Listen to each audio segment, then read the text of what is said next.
Hey everybody, welcome into another episode of Wiltfong Whiparound. Grace Remington here with our Director of Recruiting at 24/7 Sports, Steve Wiltfong.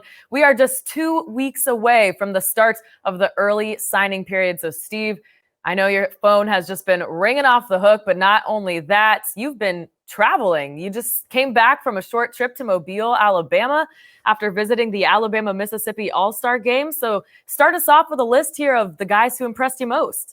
Yeah, well, when you talk about some of the best bets from high school football players to move on to college and be guaranteed difference makers, top 247 defensive lineman Peter Woods is a can't miss player for the Clemson Tigers. A very explosive football player at the point of attack. I think his speed to power is unmatched nationally at the position. A four-time state champion from Alabaster Thompson there in the state of Alabama, committed to Clemson. A major position of need for Clemson is they're going to have a lot of turnover across their defensive front. He's an instant impact guy for Wes Goodwin and that defensive front, not only because of his talent, but also his intangibles, the way he's wired. He went hard on every snap of practice in Mobile through the first 2 days and was so disruptive. It was hard for the offense to install anything. He played on the interior. He played on the edge. He lived in the backfield. He chased down plays on the backside. He is going to be a great player for Clemson. Peter Woods and Caleb Downs are two of the best high school football players in the country. They never disappoint.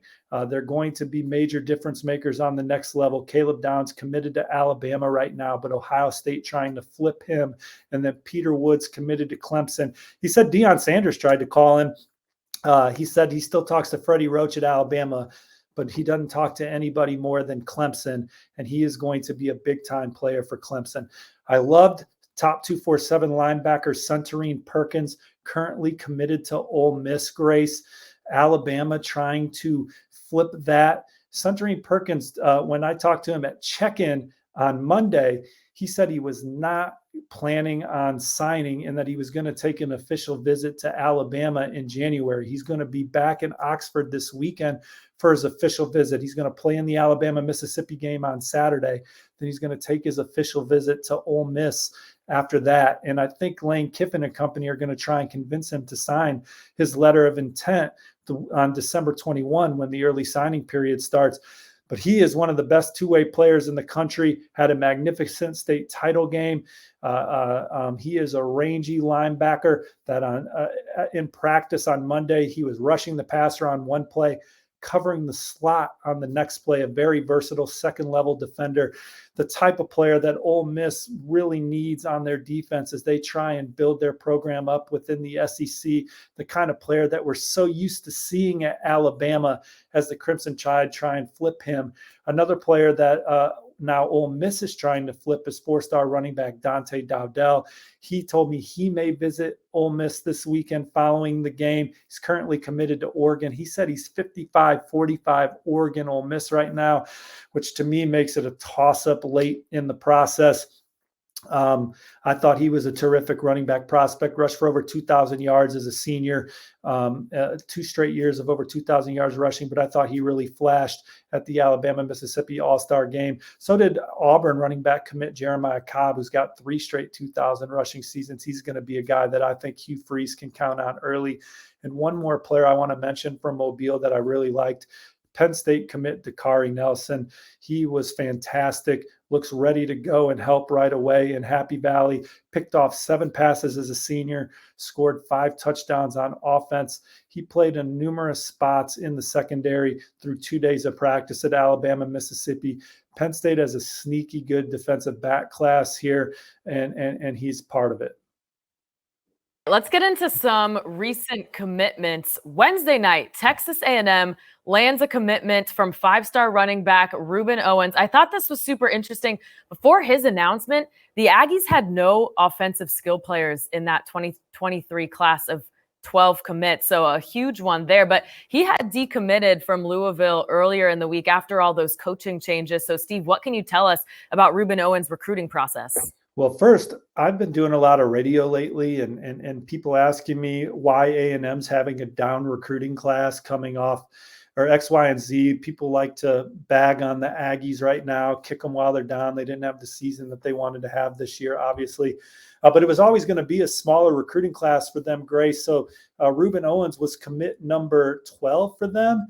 After taking such a large class last year, it was going to be a smaller class this year. But when you look at that average ranking per commit, 92.88, that's number 4 in the country. This is pound for pound the number 4 recruiting class in the country. They add Reuben Owens to the mix, our number 1 ranked running back in America. So now they have the number 1 defensive lineman in the country, David DJ Hicks.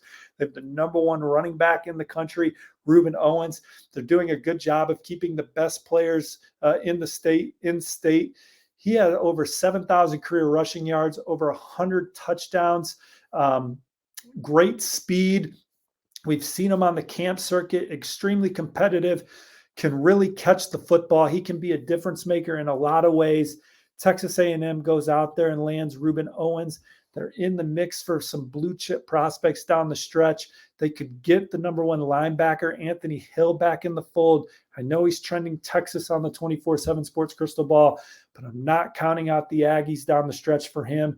So this could be another big finish for Jimbo Fisher and company on the trail as they try and quickly rebound for a season that they certainly want to forget.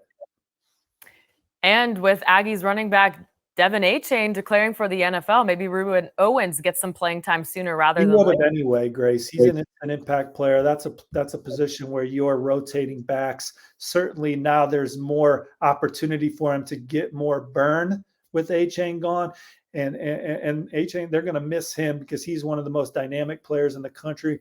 Reuben Owens is someone that anytime he touches the ball, he's a threat to score. And the Aggies will need that on offense as they try and reinvent themselves on that side of the ball. You know, I tweeted yesterday that when Wisconsin hired Longo from North Carolina to come be their OC, they go from running a stone tablet offense that they've been running in Madison for a little bit to now an all gas offense. Be interesting to see how the Aggies offense changes next year, because I think they have a lot of talent. It was just hard for those 19, 20-year-olds to process all of the stuff on the board. I think they probably were in the right play call pre-snap, but if you can't execute it, it doesn't matter what you're trying to do. So I think A&M's got a lot of talent. We'll see how they reinvent themselves offensively. And when you got a guy like Reuben Owens coming into the program, it certainly helps that new look that you're going to try and have next year. Yep, absolutely. Some necessary changes on the way, but it'll be exciting to watch. Another big commitment in the SEC, the Florida Gators landing a commitment from maybe their quarterback of the future, and DJ Lagway. He's the nation's number 4 quarterback in the 2024 class. So, Steve, why did he go with the Gators? Well, he was target numero uno for Florida in that cycle. There were several 2024 quarterbacks that had the same offers. So it was kind of like pick your favorite of the group. And maybe on some boards, DJ Lagway was number 2 or number 3. And that goes for his peers elsewhere because he was number 1 on Florida's board. They recruited him as such, built a great relationship with the staff, felt like a priority. But Billy Napier and company honed on him and his skill set. And they love his upside there. And he loves the upside of the Florida program. He loves the tradition of the Florida program. He loves the atmosphere of the Florida program. And they led for the last couple months of his recruitment. He dotted I's, crossed T's, went out and visited USC late in the fall. I think USC gave him a lot to think about. But when the dust settled, he went with the program that he loved the most, Florida Gators. And as you see there on the tape, man, he is very dynamic. He's got a great arm. He's got arm talent to all levels of the field, inside the hashes, outside the hashes. He's a great runner of the football. He's a big physical load. He's going to be tough to tackle in space because of his combination of size and speed. And then in addition to that, he's one of the top. We talked about Peter Woods' intangibles in the first segment. DJ Lagway is a natural born leader. He's a great kid, comes from a great family, and he's going to bring those strong leadership traits to Florida as well. So Florida, they land Jaden Rashada, who's one of the more natural throwers of the football in the 2023 class, and now they come behind him with the super athlete DJ Lagway, who's also going to play baseball in Gainesville. That's how you quickly reinvent your quarterback room and give yourself a chance to win at the caliber you want to win at. Because I think Florida, across the board, they've recruited and elevated their roster, but quarterback's most important. And Billy Napier and company hitting on some top targets. Still might be some tough sledding at quarterback for the next year or two. Maybe Rashada can come in and win the job year one. I don't want to put a ton of expectations on him. You know, Oklahoma had some growing pains with Caleb Williams and his true freshman season, but I love the trajectory of that quarterback room for Florida long term. Let's stay in the swamp because Florida is hosting a huge recruiting weekend this weekend. Their 2023 class currently ranks 11th nationally with an average rating of 91.9. They're trying to close out this cycle in the top 10. So, Steve, who are they hoping to land this weekend? Look at you with the average rating. That's my favorite statistic. No, it's your favorite number. Because it really tells you how good your class is, right? Because they come in different sizes. But Florida, you know, they're certainly in the hunt for a top 10 class overall. They're sitting at number 11 nationally in our standings. And when you look at this class right now, right, they have their quarterback. They're reinventing themselves on the defensive line. I saw Kelby Collins at Alabama, Mississippi. There's not many defensive linemen in the country that have his combination of size and athleticism and versatility across the front. And him and Cameron James and who they have on the fold on the defensive line will help get that defense right. Receiver was a big need for them in this class as they try and get some guys that can create space and get open and make big plays happen after the catch. I think they've done that. They've certainly recruited a talented defensive back class. Offensive line is one of their biggest needs here at the end, Grace. Two of their top targets down the stretch here are coming in. 5-star offensive tackle Samson Okunlola, who's going to commit somewhere next week. Florida's picking up a lot of steam. Visited there a few weeks ago. Loved what he saw in practice. Loves the way that he's hitting it off with the offensive line coach, Coach Sale. Really loved all his interactions with Coach Napier on that last visit. Now he's coming in for an official visit with Caden Jones, who's a 6'8", 300 plus, first off the bus type looking dude that has a ton of upside as well. If they can add those two guys to what's already in the fold, including Roderick Carney with the top interior offensive lineman, Florida's going to sign one of the top offensive line classes in the SEC. I put in a crystal ball for Caden Jones to Florida this week after talking to him. Maybe I'm ultimately moving my crystal ball from Miami to Florida for Samson Okunlola. I can see that happening too. So big visit there. They're trying to flip John Walker, a defensive line recruit committed to UCF, top 247 prospect. He would really bolster what is already a terrific defensive line class. They're bringing in a lot of their commits this weekend. Two other major targets that Florida's got on campus, Grace. Top 247 running back Mark Fletcher, who recently decommitted from Ohio State. They're also battling Miami for him. He is a major target for the Gators in the backfield. And then they've been looking for a tight end, a guy that they think could be a difference maker for them. They weren't going to just take anyone at the position, but Jaden Platt has emerged down the stretch. He's been committed to Stanford since last December, but David Shaw retiring has opened the door for Florida and Texas A&M here. He's going to be in Gainesville this weekend. He's going to be in Texas A&M next weekend. He's excited to see who Stanford hires. He loves Stanford. He's a Stanford-type kid, which I think helps Florida with Florida having some of the best public school academics in the country. That's going to be a big selling point for Florida this weekend when Jaden Platt comes in addition to being in the SEC and part of a program on the rise. All right, well, Florida, not the only one making waves in this conference. Quite a few names floating around SEC country this weekend. So let's do a whip around. Take us around the SEC, Steve. Yeah, so Alabama, they have the number one class in the country. They're trying to close on some top targets here. 24/7 Sports composite 5-star defensive lineman James Smith and edge Quay Russaw come in for their official visit. I think this one's tight down the stretch with Auburn. They visited Auburn and Alabama several times in the fall. They've been there several times over the last few years. So they know everything about Alabama's program. It's just another chance to sit down with Nick Saban and Freddie Roach and company and Coach Huxler see Alabama one more time, get around the players. Auburn's pushing here down the stretch. New head coach Hugh Freeze has made an impression as well. So that one I could still see going either way here late. There was a time during the season where I liked Alabama, but now I could definitely see those two young men at Auburn as well. 5-star corner Desmond Ricks, he's fresh off a good official to Florida. He's taking his official to Alabama this weekend. I think it's up to Florida and Alabama to surpass LSU's getting the last official, so we'll see how this weekend goes. Alabama was at one point the leader for Desmond Ricks, so maybe they can flip that script back in their favor. 4-star linebacker Arian Carter, I still like Alabama for him coming out of an official visit to Tennessee last weekend. So like the Crimson Tide for Arian Carter. Cormani McClain, Bama Online, our guys over there, Hank South, Tim Watts, reporting that 5-star corner Cormani McClain could be there this weekend. Gabby Uridia from our Miami site also saying it. Look, there were times in this process where I also thought that Cormani could end up in Alabama's class. So if he ends up in Tuscaloosa this weekend, I mean, he obviously loves Alabama, and there's a lot that he's loved about them throughout the process. So game on if he ends up in Tuscaloosa this weekend, headed down the stretch of his recruitment. Auburn, they're trying to get the spatula out on a lot of guys. Colton Hood currently committed to Michigan State. They seem to have a lot of steam there with Colton Hood. Tony Mitchell is a defensive back committed to Alabama, expected back at Auburn this weekend.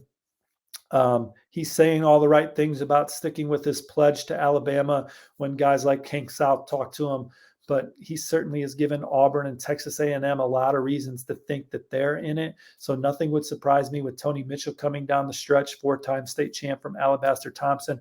Connor Liu is maybe the best center in the country. He's currently committed to Miami, expected on the Plains this weekend. There was a time where Auburn definitely led for him, but Miami came on late and got that. And then maybe 4-star quarterback Marcel Reed will also be at Auburn. Hugh Freeze went in home with him this week. He's currently committed to Ole Miss, but has left the door open for Auburn and Texas A&M.